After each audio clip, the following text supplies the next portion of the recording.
생방송 김고은의 행복한 저녁 즐거운 라디오. 우리는 누구인가 시즌2 하고 있습니다. 어떻게 살 것인가. 네, 어떻게 살 것인가. 오늘도 은평성결교회 유승대 목사님과 함께 고민해보고 또 얘기 나누도록 하겠습니다. 목사님 바쁘게 뭘 보고 계시는데요. 안녕하세요, 목사님. 네, 안녕하세요. 어서 오세요. 네. 지난 시간에 하나님 앞에서라는 코람데오의 얘기 네네. 정말 잘 들었습니다. 오늘은요, 로마서 1장 11절, 12절로 좀 넘어가서요. 네. 말씀을 읽다가 제가 궁금했던 점을 여쭤보려고 해요. 네. 로마서 1장 11절에 보면 내가 너희 보기를 간절히 원하는 것은 어떤 신령한 은사를 너희에게 나누어 주어 너희를 견고하게 하려 함이니 이렇게 나오거든요. 네. 여기에서 나는 바울인 거죠. 그렇죠. 너희는 로마에 있는 성도들이고. 네. 근데 바울이 성도들에게 신령한 은사를 나누어 주어 이렇게 얘기를 하고 있어요. 네네. 신령한 은사는 하나님이 주시는 거 아닌가요? 아주 잘 말씀하셨는데, 네. 그래서 이제 사도 바울이 오늘 그 신령한 은사를 나누어 준다. 이게 진짜 아주 질문을 잘 하셨는데, 자칫하면 은사를 마치 영적 막 신령한 분이 막 안수해 주면 막 은사가 팍팍 임하고, 은사를 주는 이가 자칫하면 어떤 사람이라고 생각하기가 쉬운데 네. 예, 그렇지 않습니다.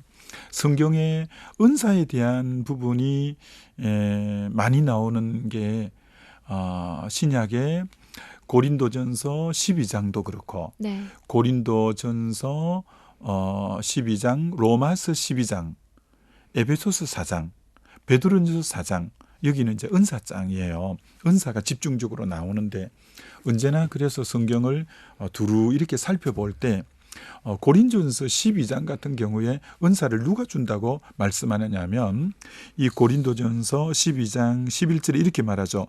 이 모든 일은 같은 한 성령이 행하사 그의 뜻대로 각 사람에게 나누어 주시는 것이니라 라고 하면서 성령은 우리가 이런 성령 집회 이런 부분도 해볼 때도 네. 우리가 사모는 할 수 있지만 네. 성령을 주시는 주체는 이제 정말 하나님이 그 뜻대로 우리에게 나누어 주시는 거지. 우리가 막 이것 주세요, 저것 주세요 사모는 할 수 있지만 사람이 더 누구나 주거나 이건 아니죠. 하나님이 그 뜻대로 나누어 주신다라는 거죠. 그래서 에베소서 5장 18절에 술 취하지 말라 이는 방탕한 것이니 오직 성령 충만을 받으라를 헬라어 원어로 보면 수동태로 되어 있거든요. 네. 성령 충만은 수동태라는 말은 내가 능동적으로 받을 수 있는 게 아니라 네. 그분에 의해서 주실 때 내가 받을 수 있는데 단 나는 갈망할 수 있고 사모할 수 있고 줄이고 목마르고 사모하는 자에게 좋은 것으로 만족하게 하시니까 나는 사모하고 갈망할 수는 있지만 주시는 주체는 하나님이 그 뜻대로 각 사람에게 나누어 주시는 것이 바로 이 성령이시다. 이제 이렇게 말할 수 있는 거죠.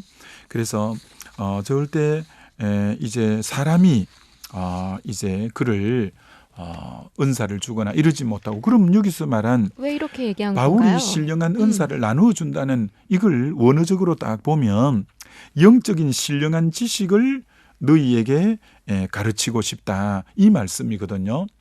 진리를 영적인 신령한 지식을 너희에게 가르치기 위해서 내가 너희에게 가고자 한다 이렇게 말하고 에베소 교회 장로들을 밀레도에 불러놓고 이렇게 말씀한 적이 있잖아요. 내가 너희를 주와 그 말씀에게 은혜의 말씀에 부탁하고 내가 간다 이렇게 말하는 것처럼 이 말씀을 신령한 하나님의 말씀을 가르치는 것처럼 우리에게 진정한 변화가 없고 교회를 든든히 세우는 것이 없기 때문에 바울이 신령한 은사, 이 하나님의 신령한 지식을 내가 너희에게 전하기 위해서 내가 하루속히 너희를 보고 싶고 너희에게 가고 싶다 이렇게 말해요. 그런데 바울이 로마에 가는 것은 일방적으로 자기가 무엇을 주로 가는 것처럼 이제 11절을 읽으면 그렇게 느껴지잖아요. 네. 근데 12절에는 이런 얘기가 있어요. 어떤 제가 말씀이 질문해도 있죠? 되나요? 네. 그 바로 다음 절에 이는 곧 내가 너희 가운데서 너희와 나의 믿음으로 말미암아 피차 안위함을 얻으려 함이라 이렇게 나오거든요. 네. 이게 좀 어려운 말이에요. 피차 안위함을 얻으려 한다. 여기 이제 안위함이라는 이 동사는 네. 용기와 격려의 뜻으로 용기를 북돋우다, 격려하다는 뜻인데 참 이 그런 게 상호 11절과 12절을 연계해서 볼 때 은혜가 되는 게 자칫하면 우리는 목회자가 양떼들에게 주기만 하는 존재로 생각되기가 쉬운데 아니라는 거예요. 바울은 피차 안위함을 받으려 함이라.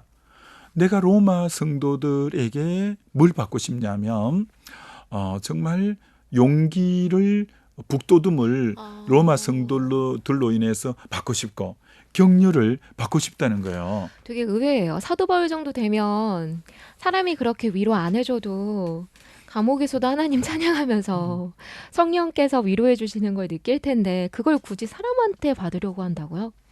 그렇죠. 이제 그걸 뭐 굳이 사람한테 하나님으로부터의 뭐 은혜와 평강은 늘 있겠지만 네. 사람의 격려와 용기, 그러니까 쉽게 말해서 목회자와 성도들 간에는 일방적으로 목회자가 주는 존재만이 아니라 성도님들 또한 목회자에게 용기를 북돋아주고 격려하는 부분들이 굉장히 필요하다는 거예요. 그래서 이제 주일 낮 예배 마치고 성도님들이 쫙 이렇게 예배당에 빠져나가잖아요. 네. 그럼 이제 악수를 다 못하지만 일부는 그래도 악수를 하잖아요. 그러면 미소를 무덤덤하게 악수하는 분이 있어요. 그러나 생긋 웃음만 줘도 위로가 되고 아, 그래요? 그리고 그럴 뿐 아니라 목사님 오늘 말씀은 저에게 주시는 말씀이었습니다. 목사님 너무 말씀이 좋습니다. 목사님 뭐 짱하면 요새 여러 가지 표현을 많이 하고 네. 또 카톡으로나 문자로나 이렇게 할 때마다 굉장히 용기를 얻고 이 격려가 될 때가 많거든요. 우리 성도들은 목사님 그 앞을 지나가는 짧은 시간이 되게 쑥스러워요. 그리고 그렇죠. 뒤에서도 누가 기다리고 있기 때문에 내가 괜히 그 앞에 서서 목사님 어쩌고 저쩌고 하면 뒷사람 기다릴 것 같아서.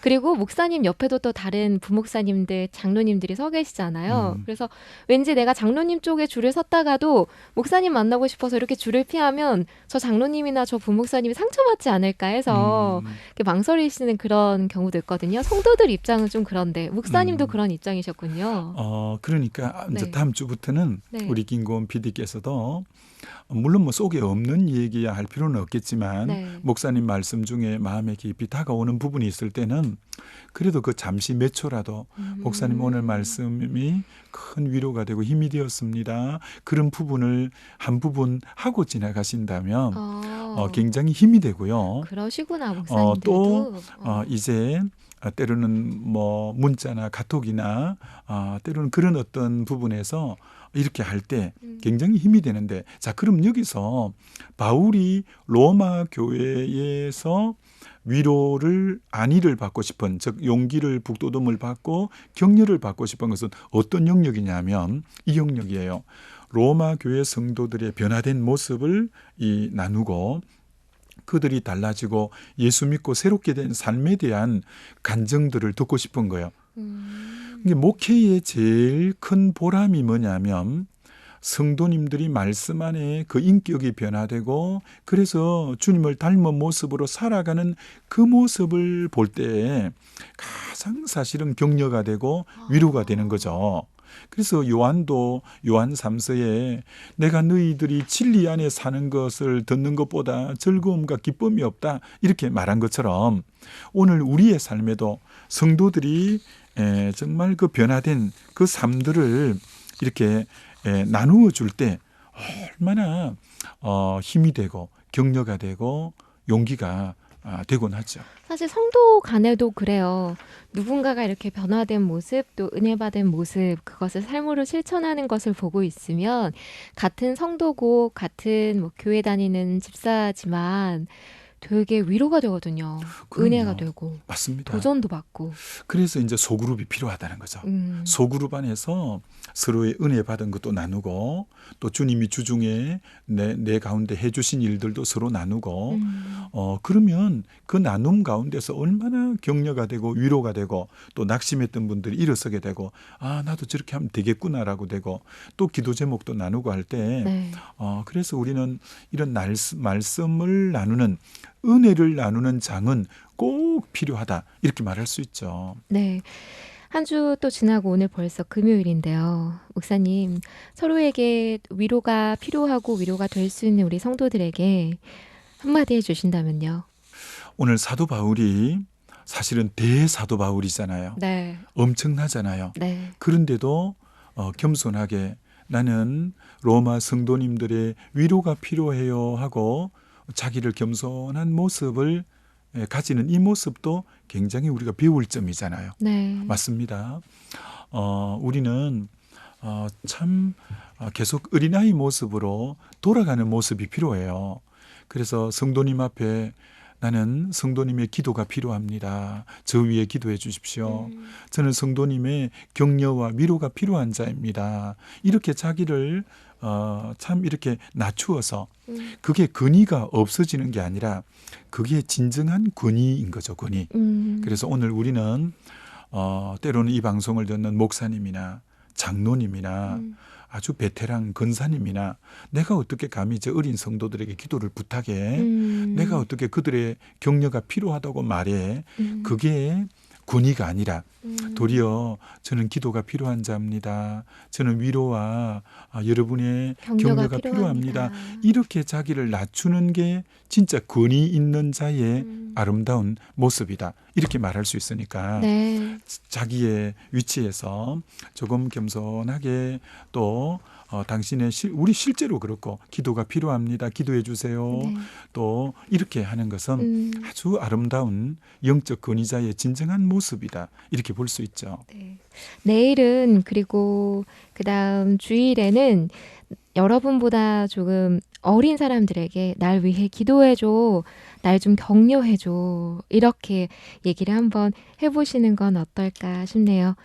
오늘은 여기까지 하겠습니다. 지금까지 은평선교회교회 유승대 목사님이셨고요. 영상의 이옥주 실장님이었습니다. 고맙습니다. 네, 감사합니다.